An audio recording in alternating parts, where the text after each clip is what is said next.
Want to know why you're a little bitch? Well, it's probably because you're playing Drytron or Eldritch. But have no fear, the Chazz is here. Take your opponents down to Pound Town without any lube and show them how to Chazz it up!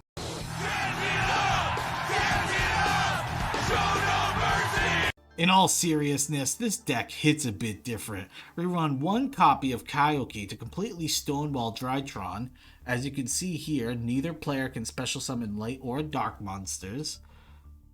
And I don't know if you know this, but Eldritch, also, their boss monster is light. So as long as they're not playing any skill drains or removal, we're going to have that game in the bag.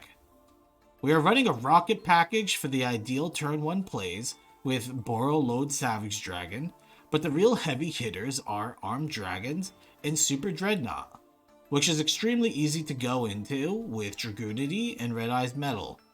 The great thing about this list is it's relatively budget friendly and can take a lot of opponents by surprise. So let's go into some games and see what the Chazz can do. There's only room for one spoiled rich kid at this school. And that's me. Alright, here we are. Game 1. As you can see, we opened up pretty well. When you Gold Sarcophagus with this deck, your opponent's going to max C you because they have 3 brain cells. Because that's the typical Yu-Gi-Oh player. And we always get rid of Tempest, because Tempest allows us to get a wind monster to a hand. And then we're going to play the Kyoki, hoping that it breaks his whole deck. Just make sure you keep a dragon-type monster in your hand if you're going to be doing this, because it will kill itself if you don't. So he plays 1 card face down. It's our turn again. Now we're going to go into Black Metal. I was going to link this off, but he maxed Seed again because he's an ape. So we're just going to keep pounding him. There's no reason to play more into what he's doing if he's not doing anything. We have an evenly matched in our hand and a Lightning Storm we can rebuild. Alright, it's back to us. He did nothing. Quite like a true loser. We're gonna still keep beating into him. We're gonna set this down just because we have 6 cards in hand. See if we can bait anything out of him. And he goes for the Harpy's Feather Duster. So we'll go for Armed Dragon.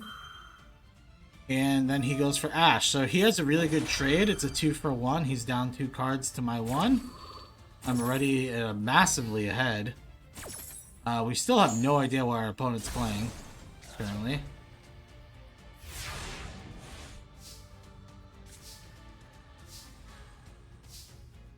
Now we're going in to beat his head in some more. He Forbidden Droplets my Koki, which is a very desperate move.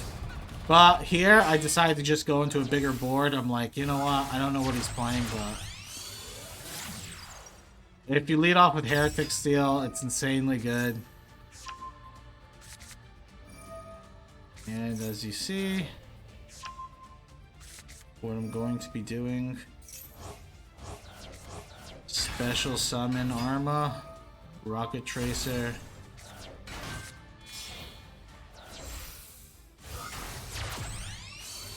This looks crazy right now, but we're going to use Striker's Effect to get back our Rocket Monster. There's a reason we do this, because we have no Link monsters in the graveyard, so we need. Very important to do. And there we go. We're going to Synchro Summon into Borrow Load Savage. We're going to get 1 negate for this next turn. He only has 3 cards total, so it should lock up the match. Let's see what happens. He plays a Lightning Storm. I let it happen because he destroyed all spells. So now I get to negate the activation of the Galaxy Soldier, so he's on some type of Galaxy deck. Which, if you think about it, the Koki completely locked him out of doing anything this entire game. And that's why I'm trying to say how strong that card is. Okay, we're back at it again. This time we're going to be playing against Cyber Dragon deck. They're going first.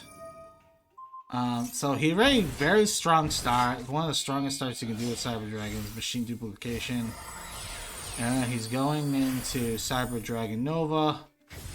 And then he's completely brain dead, so I have no idea what's going on. And honestly, I'm pretty sure he probably just surrenders here. Because I would have surrendered immediately after doing something that, like, brain dead. I would have been humiliated. But he's deciding to tough it out, I guess?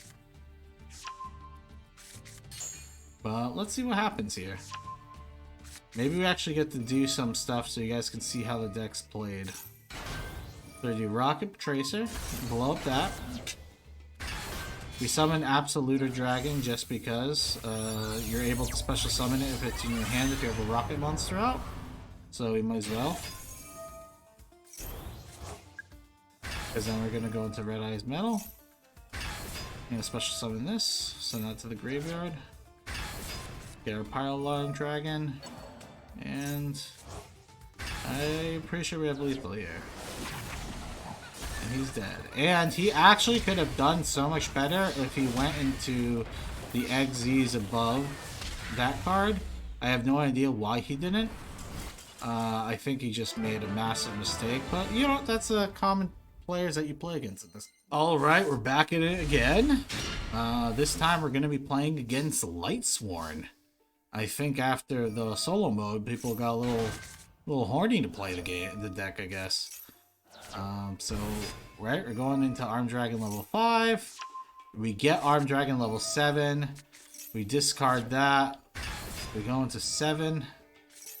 We add 3 to our hand because we haven't used 3's effect yet. And then we go straight into 10. Now, the big thing about 10 is it cannot be destroyed in battle when you summon it like this. And this card right here, it can't be destroyed by card effects. So now, I'm beefing right now, dude. There's really not much his deck I don't think could do to me. That's one of its ancient cards, so we just destroy it immediately. We get Tempest. And guess why we got Tempest? Guess why? I want you guys to guess why. Why do we fucking get Tempest? Because Tempest has an ability. Look at that. Add Kokimiro into the deck, into the hand. We get a pile. This is a misplay. I shouldn't have gotten pile Armed Dragon. I should have gotten one of the other Armed Dragons. But he's already screwed. He's playing a Lightsworn deck that can't play any fucking Lightsworns.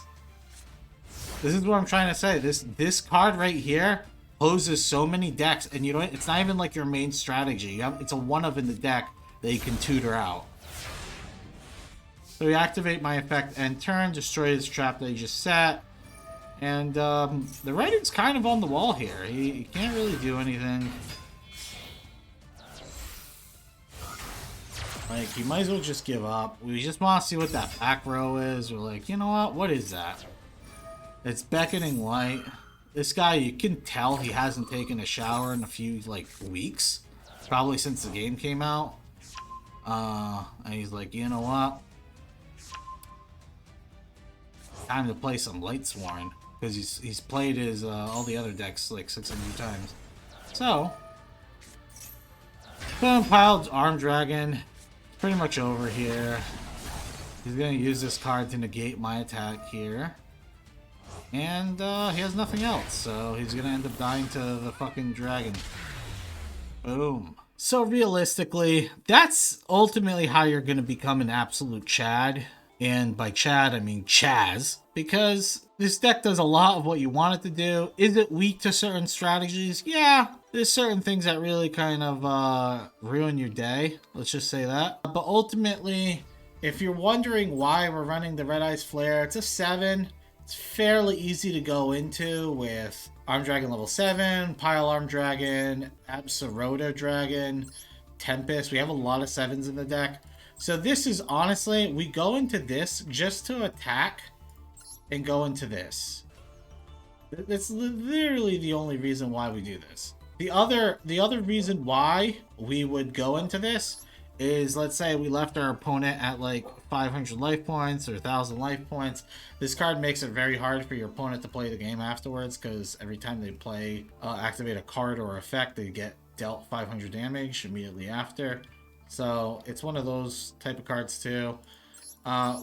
With those games, we didn't get to showcase the Super Dreadnoughts, but they're not very difficult to summon. We run 3 Return of the Dragon Lords, which are huge in the deck too. But one of the best showcasings of this deck that we did not see, that I just want to mention before I let you guys go, is we run the Heretical Seal of Heavenly Spheres. And this card is actually, like, if you're able to get this out and this on turn 1, it's insanely good at hosing opponents. Because if they play any card, let's say they play one card, you're able, like a creature or something, you're able to bounce back that creature. And then if you know they're playing a light or dark strategy because you've seen what card they're playing, usually from the first creature they play, you can kind of tell what they're doing. You can instantly tutor out a 0/0 version of Kyoki Miru, and now their strategy is 100% shut down, and you still have a negate on the board with Borrelord. So it's really, there's a lot of versatile things that you can do with this deck. Another thing too, I got a little lucky with having the rocket monsters in my hand. But typically, if you did not get the rocket monster in your hand, it's fairly simple. You would Arm Dragon. Hopefully you'd have Arm Dragon Flash or something else in your hand. The special summon out a monster, and then you would link summon this into Striker Dragon. You use Striker Dragon to get Boot Sector Launch out of your deck, and then you can summon like a Black Metal Dragon or whatever other creature that's in your hand that you can summon, even Pile Arm Dragon, and then you mix both those 2 dragons into Romulus, and then Romulus grabs you Dragon Ravine, then you do Dragon Ravine's effect, discard a card, and then you can discard the Absa Dragon from your deck, and this allows you to add a rocket into your hand. And then all you have to do is play the Boot Sector Launch, activate Summon Rocket, use Rocket's effect, pop the Romulus, and then get your Rocket Recharger, and then you can go into this with 2 charges. So that's also like a board that's very common to make. And like I said, it's not the strongest board, but I mean, look at what we're running. This isn't a very turn 1 deck. It does have turn 1 options, but this is more of a turn 2 type strategy. Since we're running the 3 Lightning Storms and the 3 Evenly Matches, we typically are trying to go second most of the time. But yeah, I hope you guys enjoyed the deck, and let me know what you guys think in the comments down below. And like, comment, and subscribe. And remember, Chazz it up!